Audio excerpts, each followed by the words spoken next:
Hello to all friends, कसे आहात सगळे? रेडिओ MPSC गुरु ऐकताय ना? रेडिओ MPSC गुरु spreading the knowledge powered by spectrum अकॅडमीमध्ये मी RJ प्रिया तुम्हा सगळ्यांचं स्वागत करते.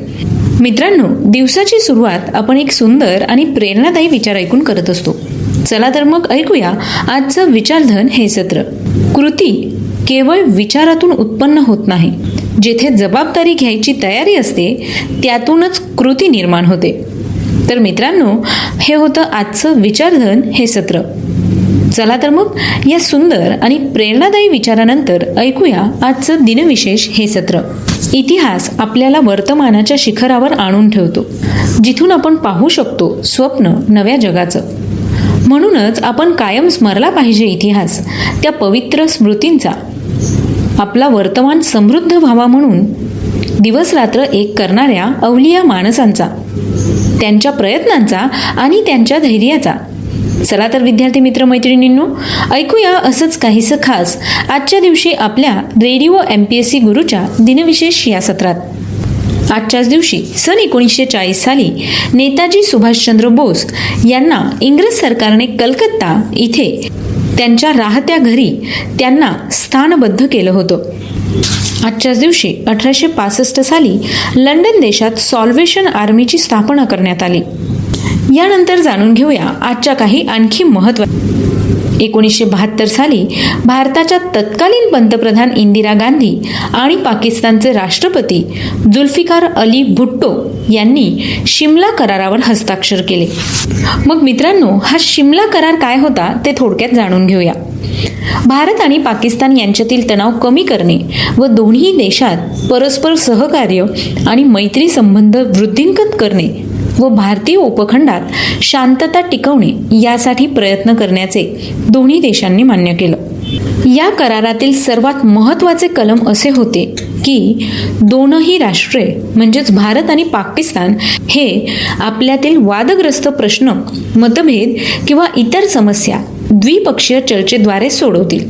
म्हणजेच काश्मीरच्या प्रश्नावर बळाचा वापर करणार नाही, अगदी तो संयुक्त राष्ट्रातही मांडणार नाही, असे आश्वासन यावेळी पाकिस्तानने दिले होते.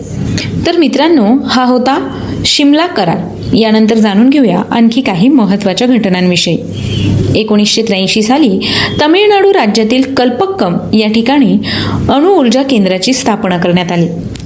कल्पक्कम तमिळनाडू या ठिकाणी असणाऱ्या अणुऊर्जा प्रकल्पाविषयी सांगायचं झाल्यास, हा भारत देशातील पहिला फास्ट ब्रीडर न्यूक्लिअर रिॲक्टर या प्रकारातला प्रकल्प आहे. यानंतर जाणून घेऊया आणखी काही महत्त्वाच्या घटना. आजच्याच दिवशी सन 1994 साली प्रसिद्ध चित्रकार जगदीश स्वामीनाथन यांची मध्य प्रदेश सरकारतर्फे देण्यात येणाऱ्या कालिदास सन्मानासाठी निवड करण्यात आली होती.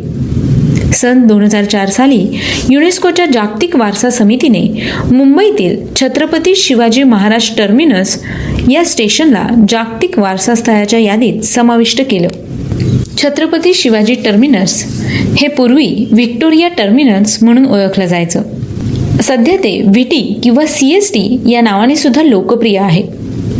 भारताच्या व्यापारी राजधानीत मुंबईतील हे एक ऐतिहासिक रेल्वे स्टेशन आहे, जे मध्य रेल्वेचे मुख्यालय देखील आहे. छत्रपती शिवाजी टर्मिनस हे स्टेशन फ्रेडरिक विल्यम स्टीव्हन्स यांनी डिझाईन केलेलं स्टेशन आहे. तर मित्रांनो, ह्या होत्या आजच्या दिवसाच्या काही महत्त्वाच्या ऐतिहासिक घटना. यानंतर आजच्याच दिवशी जन्मलेल्या काही महत्त्वाच्या व्यक्तींचे आज जन्मदिवस आहे. चला तर मग जाणून घेऊया त्यांच्याविषयी. आजच्याच दिवशी 1880 साली संगीत नाटक अकादमी पुरस्कार प्राप्त प्रसिद्ध महाराष्ट्रीयन मराठी रंगभूमी नाटककार व कलाकार गणेश बोडस यांचा जन्म झाला. सन 1930 साली माजी अर्जेंटिना देशाचे राजकारणी व अर्जेंटिना देशाचे माजी 50वे राष्ट्राध्यक्ष कार्लोस मेनेम यांचा जन्म झाला. आजच्याच दिवशी सन 1954 साली प्रसिद्ध भारतीय चित्रपट पार्श्वगायक मोहम्मद अजीज यांचा जन्म झाला. सन 1960 साली हिंदुस्थानी शास्त्रीय परंपरेतील प्रसिद्ध लखनौ तबला घराण्याची शाखा असलेल्या जोशी घराण्याचे सदस्य भारतीय गायक पंडित संतोष जोशी यांचा जन्म झाला.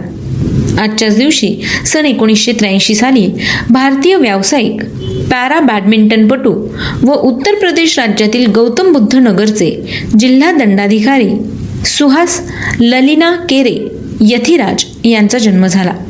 तर मित्रांनो, आज या विशेष व्यक्तींचे जन्मदिन आहे.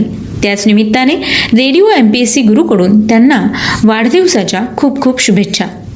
यानंतर जाणून घेऊया अशाच काही विशेष व्यक्तींविषयी ज्यांनी स्वतःचं नाव इतिहासात सुवर्ण अक्षरांनी कोरलेलं आहे. अशाच काही व्यक्तींचे आज स्मृती दिन आहे. चला तर मग जाणून घेऊया त्यांच्याविषयी. आजच्याच दिवशी 1843 साली होमिओपॅथी चिकित्सक पद्धतीचे जनक जर्मन चिकित्सक सॅम्युएल हॅनिमॅन यांचं निधन झालं.